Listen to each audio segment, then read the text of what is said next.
Margaret had been the perfect patient for 3 years. Quiet, polite, never causing trouble. But when Nurse Sarah found hundreds of handwritten pages hidden under her mattress, she realized this sweet grandmother was hiding the darkest secret imaginable, and it was about to destroy multiple families.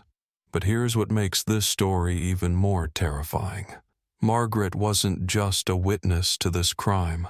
The deeper Sarah dug into those pages, the more she realized that this sweet, harmless grandmother had been living a double life for 4 decades. And the victim? Someone much closer to Sarah than she ever could have imagined. Sarah Mitchell had been working at Sunset Manor Nursing Home for 5 years, and in all that time, she had never encountered a patient quite like Margaret Thompson.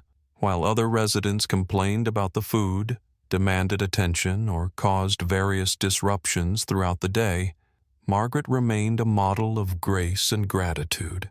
She thanked the staff for every meal, never rang her call button unnecessarily, and spent most of her time quietly reading or gazing out her window at the garden below. At 82 years old, Margaret moved with the careful deliberation of someone who had learned to navigate the world with dignity despite her physical limitations. Her silver hair was always neatly combed, her clothes pressed and clean, and her room maintained with an almost military precision. She had been admitted to Sunset Manor 3 years earlier after a minor stroke left her with some mobility issues, but her mind remained sharp as ever. The other nurses often commented on how lucky they were to have Margaret in their care. "If only they were all like her," head nurse Janet would say during shift changes. "She's never caused a moment of trouble." Sarah had to agree. Margaret was indeed the ideal patient, the kind that made their demanding job just a little bit easier. But something had been bothering Sarah lately, something she couldn't quite put her finger into words. It started about 2 months ago when she began working the night shift more frequently. During her rounds, she would notice that Margaret's room was the only one that consistently had its light on well into the early morning hours. When she would peek in to check, Margaret would quickly switch off her bedside lamp and pretend to be asleep. At first, Sarah attributed this to insomnia, a common problem among elderly patients. Many residents had trouble sleeping, often due to medication side effects or simply the anxiety that comes with aging and illness. But Margaret never complained about sleep problems, never asked for sleeping aids, and during the day appeared well-rested and alert.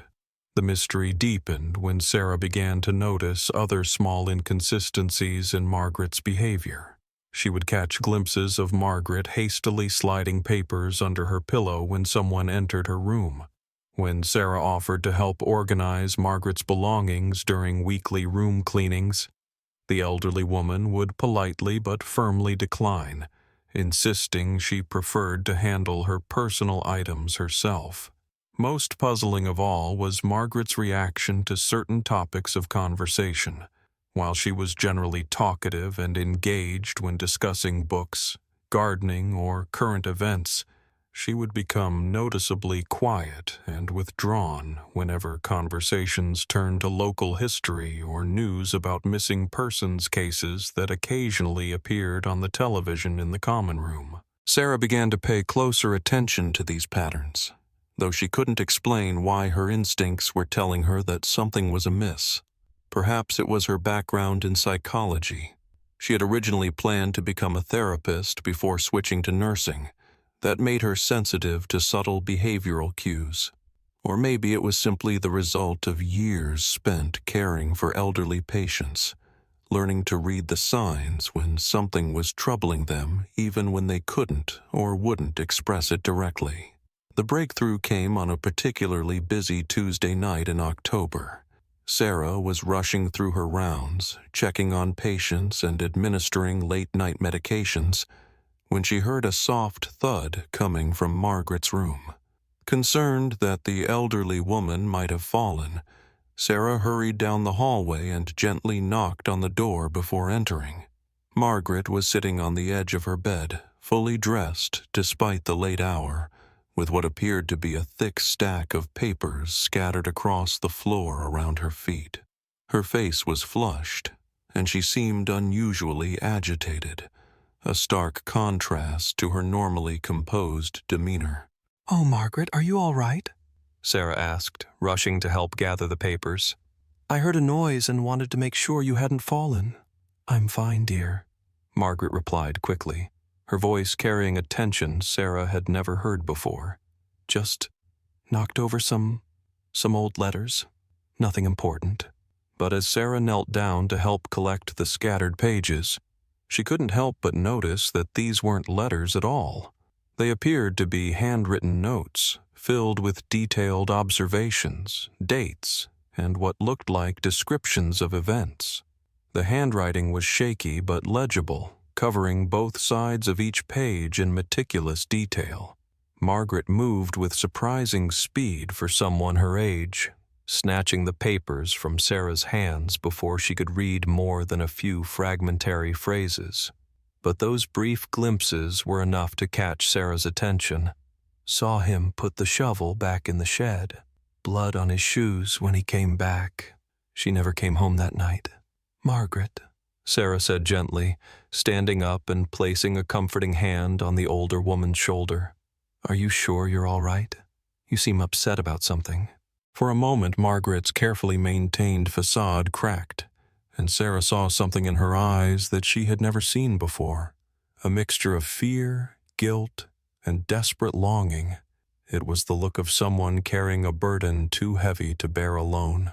"I'm tired, Sarah," Margaret whispered, and for the first time since Sarah had known her, the elderly woman looked every one of her 82 years. "So very tired." Sarah helped Margaret back into bed, tucking the covers around her with gentle care. As she turned to leave, Margaret's voice stopped her at the door. "Sarah," she called softly, if someone knew something terrible had happened, but they were too frightened to say anything at the time, would it be too late now to make it right?" The question hung in the air between them, loaded with implications that Sarah couldn't fully grasp. She turned back to face Margaret, studying the older woman's face in the dim light from the hallway. "It's never too late to do the right thing," Sarah replied carefully. "Sometimes it just takes time to find the courage." Margaret nodded slowly and closed her eyes, but Sarah could tell she wasn't going to sleep any time soon. As she continued her rounds that night, Sarah couldn't stop thinking about those scattered papers and the fear she had seen in Margaret's eyes. Whatever secret the elderly woman was carrying, it was clearly eating away at her. The next morning, Sarah arrived for her day shift with Margaret still on her mind.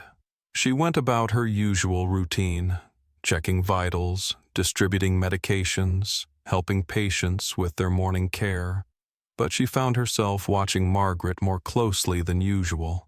The older woman seemed to have returned to her normal, composed self, chatting pleasantly with other residents during breakfast and participating in the morning activity session with her usual gentle enthusiasm. But Sarah noticed that Margaret kept one hand pressed against her cardigan pocket throughout the morning, as if protecting something hidden there. And when Sarah offered to help her back to her room after lunch, Margaret politely declined and walked away with quick, purposeful steps that seemed unusual for someone who typically moved so carefully. That afternoon, while Margaret was attending a music therapy session in the main activity room, Sarah made a decision that would change everything. She knew it was a violation of patient privacy, and under normal circumstances, she would never consider searching through a resident's personal belongings. But something about Margaret's behavior, the fear in her eyes, and those mysterious papers convinced her that this was far from a normal situation. Sarah slipped into Margaret's room and began a careful search. She checked the obvious places first: the bedside table drawers, the small closet, the bathroom cabinet, but found nothing unusual. It was only when she lifted the corner of Margaret's mattress that she discovered what Margaret had been so desperately trying to hide: Tucked between the mattress and box spring were hundreds of handwritten pages, some yellow with age, others written on more recent paper. They were organized into several neat stacks, each held together with rubber bands and labeled with dates spanning back over 40 years. Sarah's hands trembled as she carefully extracted one of the stacks and began to read. What she discovered in those pages would haunt her for the rest of her life and set in motion a chain of events that would expose one of the most shocking crimes in the town's history.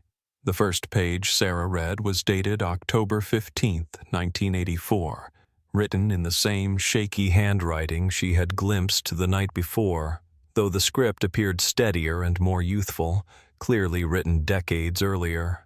I saw Harold Brennan bury something in the woods behind the old Miller farm tonight. It was past midnight. I couldn't sleep and went to the kitchen for some tea when I saw his truck lights in the distance.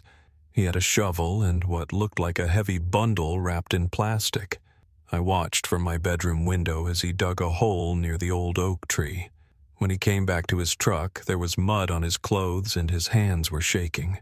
Sarah's heart pounded as she continued reading. The entries were methodical, detailed, and painted a picture of someone who had witnessed something terrible but had been too frightened to come forward. As she flipped through more pages, the story became clearer and more horrifying. Margaret had been 42 years old in 1984, living in a small house on the outskirts of town with her husband Robert and their teenage daughter. Harold Brennan was their neighbor, a well-respected businessman who owned several properties around town and was known for his involvement in local politics and charity work. He was also, according to Margaret's notes, a man with a violent temper who had been having an affair with a young woman named Linda Shaw. Linda Shaw. Sarah recognized the name from local news reports she had seen over the years. Linda Shaw was a 23-year-old teacher who had disappeared without a trace in October 1984.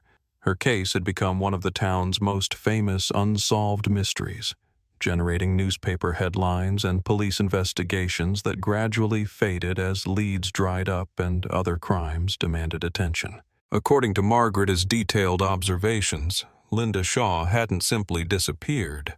She had been murdered by Harold Brennan after threatening to expose their affair to his wife and the school board.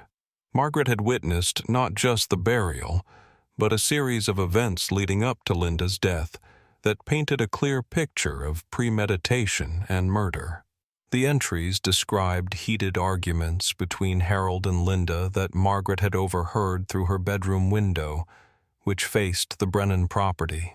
She had documented dates, times, and specific details of their conversations, including Linda's threats to tell everyone the truth and Harold's increasingly aggressive responses. October 12th, 1984. Heard them arguing again tonight. Linda was crying and said she was tired of being his dirty little secret. Harold told her she better keep her mouth shut or she'd regret it. His voice was different, cold and mean. I've never heard him sound like that before. October 13th, 1984. Linda's car was in Harold's driveway when his wife was at her sister's house in Denver. She stayed until almost 2 a.m. When she left, she was crying and Harold was following her to her car, grabbing her arm. I couldn't hear what they were saying, but she pulled away from him and drove off fast. October 14th, 1984. Harold spent the day loading tools into his truck. Shovels, plastic sheets, rope. He kept looking around like he didn't want anyone to see. That evening, Linda came by again. This time she was shouting. I could hear her through my closed windows. She said she was going to tell his wife everything and that she didn't care if it cost her job. Harold went inside and came back with something in his hand. Linda stopped shouting after that. The final entry for October 15th was the most chilling. I should call the police. I know I should. But Harold knows where I live, knows my family. He's always been friendly with Robert, and Robert thinks he's a good man. Who would believe me? Harold is respected in this town, has money and influence. I'm just a housewife who spends too much time looking out windows. But I can't stop thinking about that girl. Someone should know what really happened to her." Sarah's hands were shaking as she set down the first stack of papers and reached for another. This one was labeled 1985-1990 and contained entries describing Margaret's growing paranoia and guilt over her silence. She had documented every interaction with Harold Brennan, every time he looked at her with what she interpreted as suspicion or threat. She had recorded conversations where he mentioned his nosy neighbors and his belief that people who mind their own business live longer. Most disturbing of all were Margaret's accounts of Harold's behavior in the months and years following Linda's disappearance. While the rest of the town mourned the missing teacher and hoped for her safe return, Harold had seemed completely unaffected. He attended the community search parties, donated money to the reward fund, and even spoke at a memorial service about what a lovely young woman Linda had been. March 3rd, 1985. Harold spoke at the town meeting about increasing security around the school. He said we all needed to be more careful about strangers in our community. He suggested that Linda might have been taken by someone passing through town. The way he said it, so confident and certain, it made me sick to my stomach. July 18th, 1987. Harold was elected to the town council today.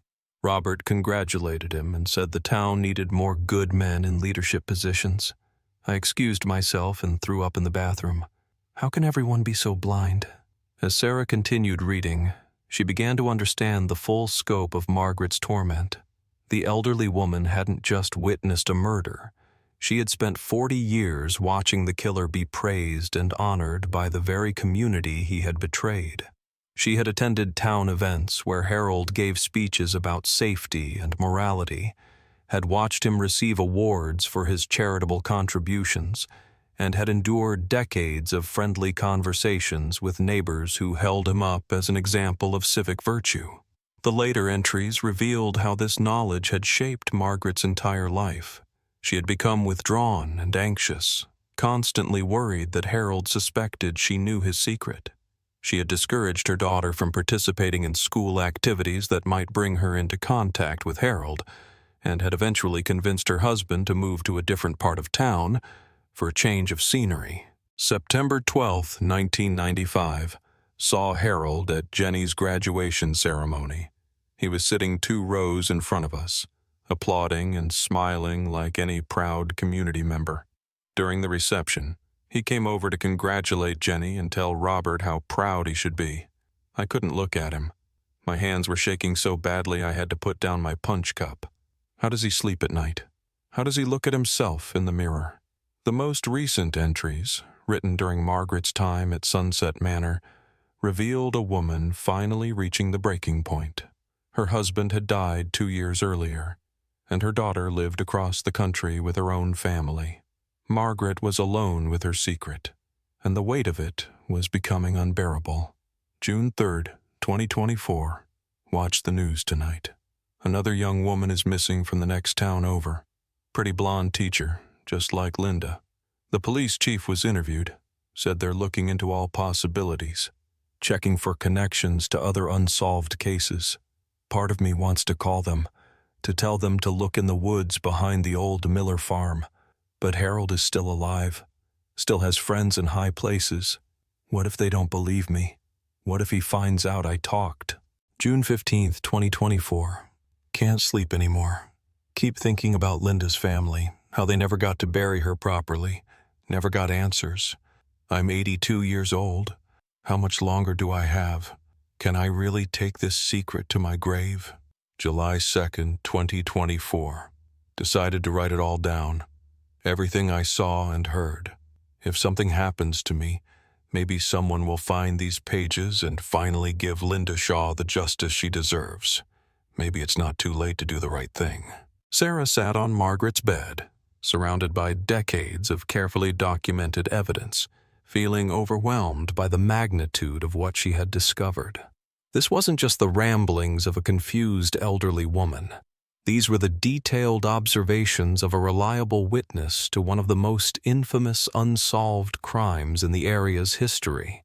But as she continued reading, Sarah began to realize that the story was far more complex and personal than she had initially understood. Hidden among the entries about Harold Brennan and Linda Shaw were references to people and events that hit much closer to home than Sarah had ever imagined. As Sarah delved deeper into Margaret's writings, she began to notice mentions of names that were painfully familiar.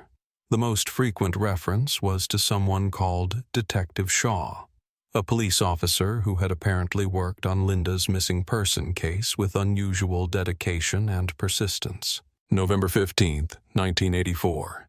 Detective Shaw came by again today, asking more questions about the night Linda disappeared. He seems different from the other officers, more determined, more thorough. He keeps asking about Harold specifically, about whether I noticed anything unusual. I want to tell him everything, but I'm still too scared. What if Harold finds out I talked? March 8th, 1985. Detective Shaw hasn't given up. He was here this morning, showing me a map of the area and asking about the woods behind the Miller farm. He said he's convinced that Linda didn't just leave town voluntarily. His questions are getting more specific, more focused on Harold. I think he suspects something, but he needs proof. May 27, 1985. Something terrible happened to Detective Shaw. They're saying he had an accident, that his car went off the road on Pine Hill. But I heard Harold talking to Robert yesterday, and he seemed relieved. He said maybe now the police would focus on finding Linda instead of harassing innocent citizens. The way he said it made my blood run cold. Sarah's hands began to tremble as she realized the implications of what she was reading. Detective Shaw hadn't survived his accident. She remembered the story from local history, how a promising young police officer had died tragically while working late one night. His death had been ruled accidental, the result of poor weather conditions and a dangerous curve on a rural road. But Margaret's entries suggested something far more sinister. May 23, 1985. Couldn't sleep last night. Kept thinking about Detective Shaw's accident. This morning I drove past the crash site on my way to the grocery store. The road was dry, the weather clear. That curve isn't any more dangerous than a dozen others in the county. And Harold's truck had fresh scratches on the front bumper when I saw him at the hardware store this afternoon. May 30th, 1985. Heard at the salon that Detective Shaw's wife is pregnant. She's devastated, of course, but trying to be strong for the baby. They're saying the baby will be born in December. I keep thinking about that poor woman, raising a child who will never know their father. If I had spoken up sooner, maybe Detective Shaw would still be alive. Sarah's breath caught in her throat as she read that last entry. Born in December 1985. She frantically calculated the timeline, her heart racing as the pieces began to fall into place. December 1985 was exactly when her own birth certificate said she was born, and her mother's maiden name, the name she had carried before her remarriage when Sarah was 10 years old, was Shaw. With growing horror, Sarah realized that Detective Shaw, the police officer who had died while investigating Linda Shaw's disappearance, was her father, the father she had never known, whose death her mother had always described as a tragic accident that had nothing to do with his work. Sarah had grown up believing her father was simply a victim of bad luck and dangerous roads. Her mother, devastated by his death and struggling to raise a child alone, had eventually remarried when Sarah was 10. Her stepfather had adopted her, giving her his last name and treating her as his own daughter. The past had been carefully boxed away, spoken of only in vague terms that focused on moving forward rather than dwelling on tragedy. But now, reading Margaret's meticulous records, Sarah began to understand that her father's death might have been anything but accidental. He had been getting close to the truth about Linda Shaw's murder, close enough to make Harold Brennan nervous. And Harold Brennan was a man who had already killed once to protect his secrets. The later entries confirmed Sarah's worst fears. August 12, 1987. Saw Harold at the town memorial for Detective Shaw. He gave a speech about what a dedicated officer David was, how his loss was felt by the entire community. I wanted to scream. I wanted to tell everyone that Harold killed him just like he killed Linda. But who would believe me?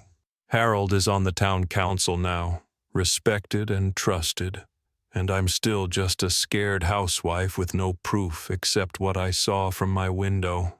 December 15th, 1990. Detective Shaw's little girl started school this year. Sarah, her name is. Such a pretty child. Looks just like her father. I saw her at the Christmas pageant with her mother and new stepfather. That little girl will grow up never knowing that her father died trying to find justice for Linda Shaw. It breaks my heart. Sarah dropped the papers, her hands shaking so violently she could barely control them. Margaret had been watching her for years, had known who she was the entire time. Every interaction they'd had, every conversation, every moment of kindness. Margaret had known that Sarah was the daughter of the man who had died trying to solve the case that had haunted Margaret for 4 decades. The room seemed to spin around her as Sarah tried to process the magnitude of this revelation. Her father hadn't died in a random accident. He had been murdered by the same man who had killed Linda Shaw. Harold Brennan had not only taken the life of an innocent young woman, but had also orphaned Sarah before she was even born, condemning her to grow up without ever knowing her father. But there was more. Sarah forced herself to continue reading, even as tears blurred her vision and her hands shook with rage and grief. The most recent entries revealed that Margaret's decision to finally document everything hadn't been random. It had been prompted by Sarah's presence at Sunset Manor. February 14th, 2024. A new nurse started today. When I heard her name, Sarah Mitchell, my heart nearly stopped. Then I saw her face, and I knew immediately. She has David Shaw's eyes, his same determined expression. She doesn't know who I am, of course, has no idea about the connection between us. But seeing her every day, watching her care for patients with such compassion and dedication, it's like seeing her father again. March 2nd, 2024. Sarah helped me with my medication today, and for a moment I almost told her everything. She has a right to know the truth about her father. But how do you tell someone that their father was murdered, that the killer has been living freely in their community for 40 years? How do you destroy someone's understanding of their own history? April 18th, 2024. I've made a decision. I'm going to write everything down, every detail I remember, every piece of evidence I've kept. If something happens to me, I want Sarah to find these papers. She deserves to know the truth about her father, about Linda Shaw, about Harold Brennan. She's strong enough to handle it. I can see her father's courage in her. Sarah realized that Margaret had been deliberately leaving clues, had wanted her to find these papers. The late-night writing sessions, the hidden documents, even the accident that had scattered papers across the floor. It had all been carefully orchestrated to lead to this moment. But the story wasn't over. The final stack of papers contained the most recent entries, written just days before Sarah's discovery, and what she read there would change everything she thought she knew about the present, not just the past. The final set of Margaret's writings revealed that Harold Brennan's crimes hadn't ended in the 1980s. Now 78 years old, he was still alive and still influential in the community, serving on the hospital board and various charitable organizations. More disturbingly, Margaret had begun to suspect that he was involved in more recent disappearances. October 2nd, 2024. Watch the news about Jessica Martinez, the teacher who went missing from Riverside County last month. Same profile as Linda, young, blonde, worked at an elementary school. The reporter mentioned that police are looking into connections with other cold cases. Harold was at the town council meeting last week, suggesting that the county needs better protection from outside influences, the same rhetoric he used in 1984. October 8, 2024. Overheard two of the day nurses talking about Sarah's mother. Apparently she's been asking questions around town about her first husband's death, sparked by something Sarah mentioned. Harold has connections throughout the police department and local government. If he finds out that David Shaw's family is asking questions. October 12, 2024. I have to act soon. Sarah's mother went to the police station yesterday, asking to see the old accident report for her first husband. Word travels fast in this town. Harold will hear about it, and when he does, he'll know that someone is digging into the past. Sarah and her mother could be in danger. October 15th, 2024. 40 years to the day since Linda Shaw died. I can't wait any longer. Tonight I'm going to leave these papers where Sarah will find them. She needs to know the truth before it's too late.